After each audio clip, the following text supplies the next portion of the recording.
Hello, Associate Dragoons. My name is Alex, and welcome back to Let's Play Pokemon LeafGreen. In the last video, we managed to get to Vermillion City, and, well, we also took care of a bunch of other trainers along the way, but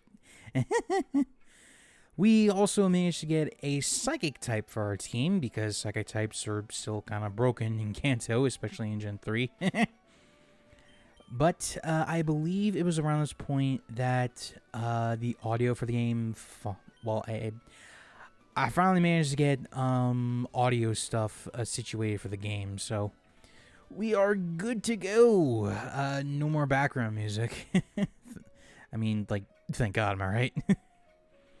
But now we're on the SS Anne, and there are a fair amount of trainers to battle here. Most of them are, well, I shouldn't say most of them. A fair amount of them are either sailors or fishermen.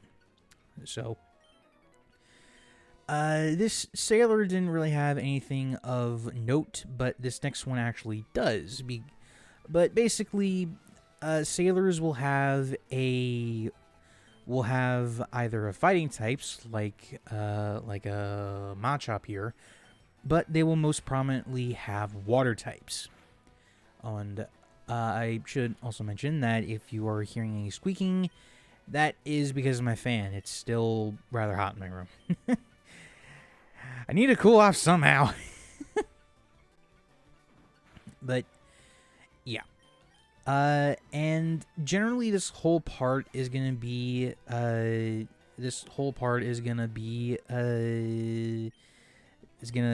the SS Anne, because they're really, well, I felt like just doing this mandatory dungeon felt very thematic to being its own part. But anyway, this is a Tentacool, or Zubat of the sea, basically. Because when you're surfing in water, this thing is what you're gonna be finding most of the time. Sometimes you can find its evolution,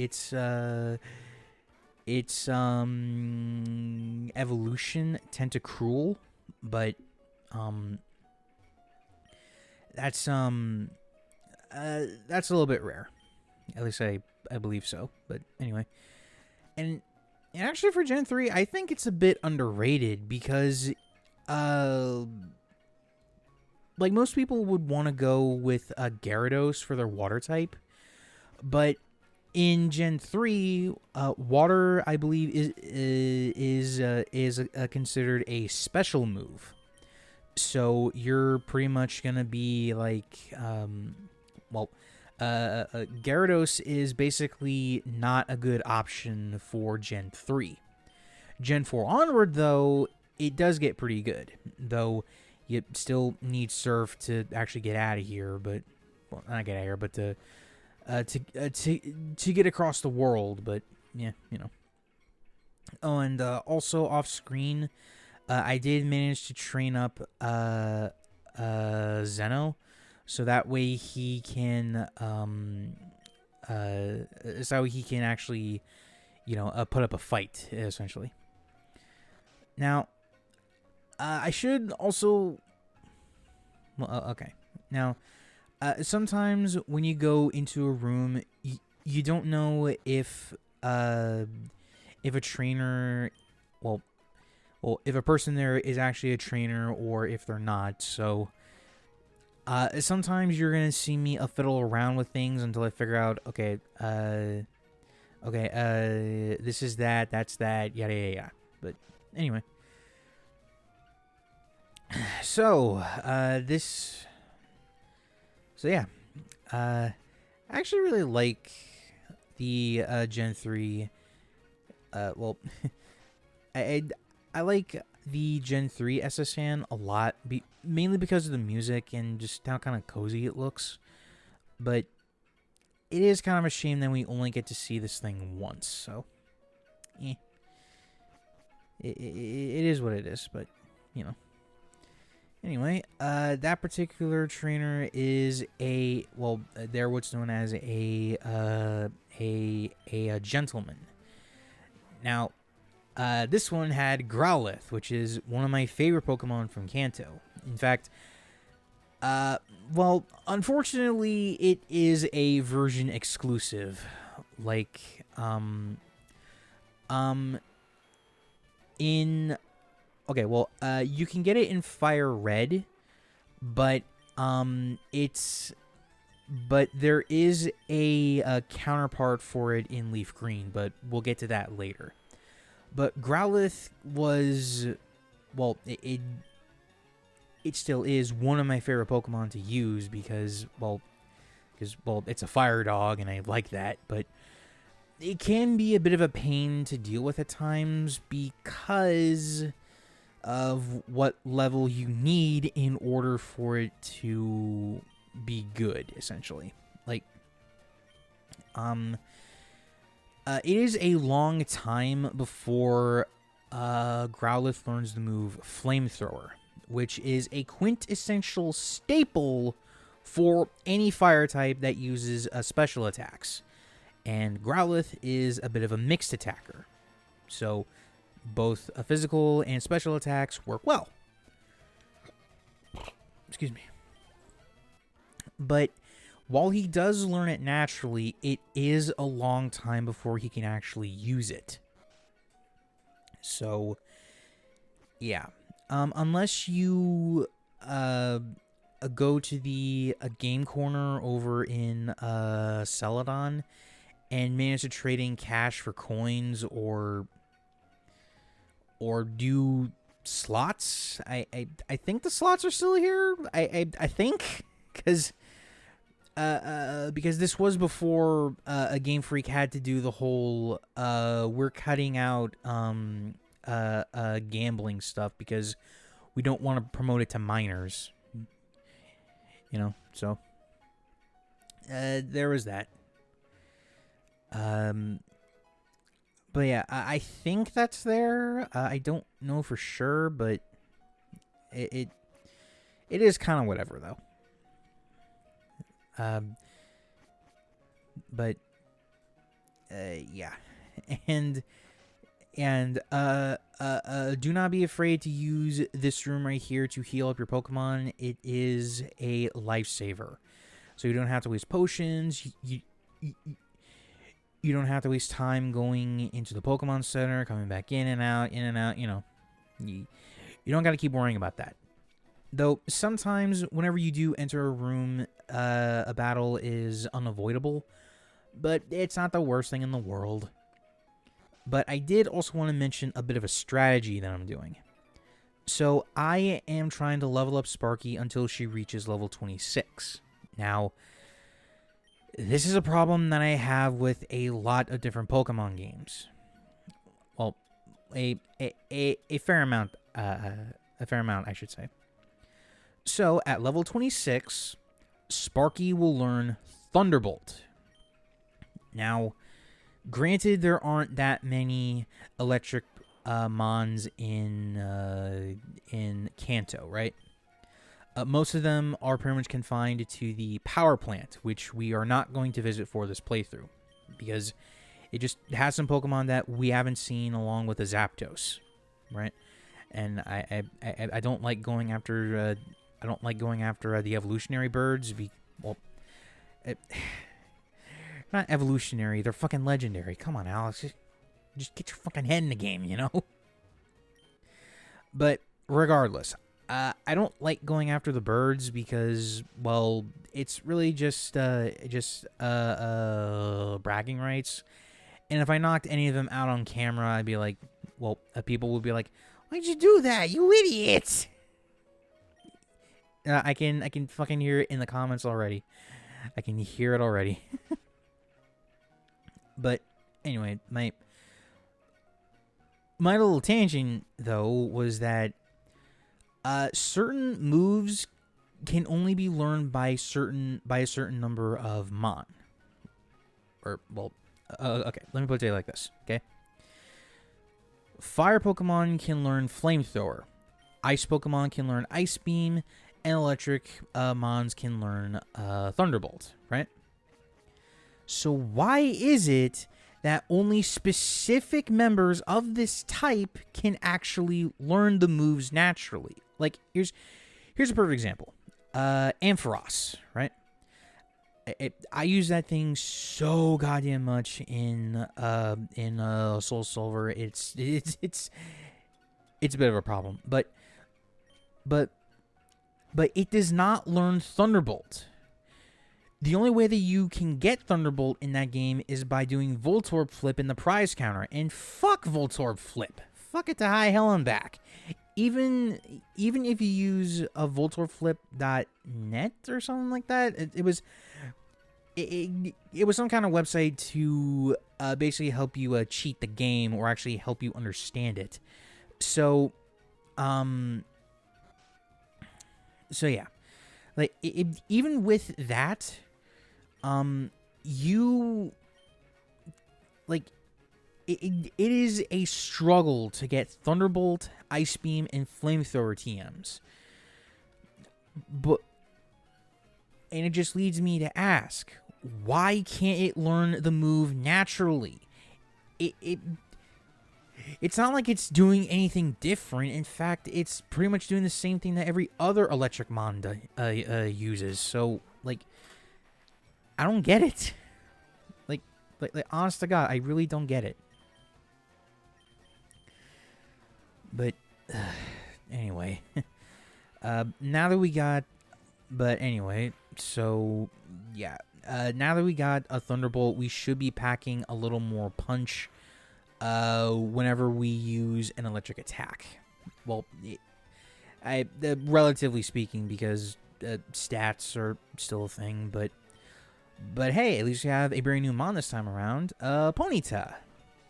I wish this was better. Like, see that?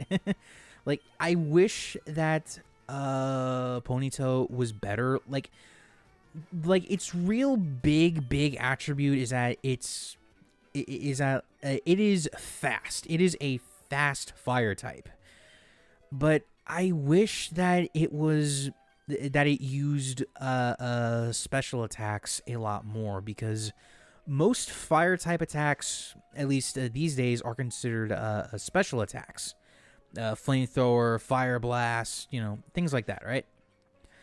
So I wish that there was more to it than just being a horse with a fire mane and using moves like Flame Wheel, Flame Charge, and Flare Blitz all the time. Because a Flare Blitz causes recoil, while Flame Charge just boosts up your speed, which you don't really need. You're already like incredibly fast as is, so it just doesn't really make that. It just don't make no sense. But anyway, yeah, so we got Blue now. Anyway, and this is the first time that Blue actually changes his pose for when you battle him as a rival or something. Now, his general team has not changed up that much, but he still leads with his now level 19 Pidgeotto, but since we got Thunderbolt, it's basically a fried turkey. But now we got Raticate, which, yeah, you all know where this is going. I'm gonna talk about the theory, but it's not canon, okay? After this match, Raticate is not on his team anymore. So it's thought that we killed it by accident, but no, he just put it in the box. That was just a random theory that people came up with. So, well, Oh, and also this is Kinesis, one of the Aberline's signature moves. Basically, it causes you to be less accurate. And he just disabled our headbutt. You son of a bitch. Oh yeah, and also he's faster, so that's probably, well, that's the general reason why you should be picking the Aberline. Oh, plus it has the ability synchronize, which is how it's able to poison me. Oh, synchronize, I should say. But anyway, yeah. The Aberline is great. I just wish that it wasn't a trade evolution. Like I said in a previous video, Pokemon has evolved to the point where trading, like we did back in the good old days, is no longer viable. Right? Like, we should not be paying a subscription just to trade with somebody. And I think in order to mitigate this, we should bring back the link cord from Legends Arceus, because that item allowed you to trade with, it allowed you to use it basically evolved your Pokemon without actually needing to trade someone. So, yeah. There's my drink. Crap. Oh, there it is. Sorry. Oops, I hit the mic. 1 second, I need a swig real quick.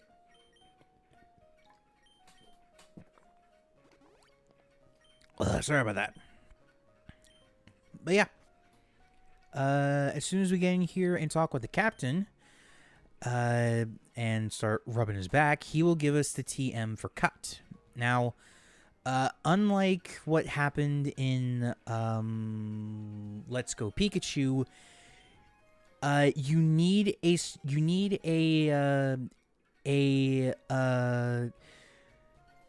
dedicated Pokemon to learn cut, or Flash, or Rock Smash, for example.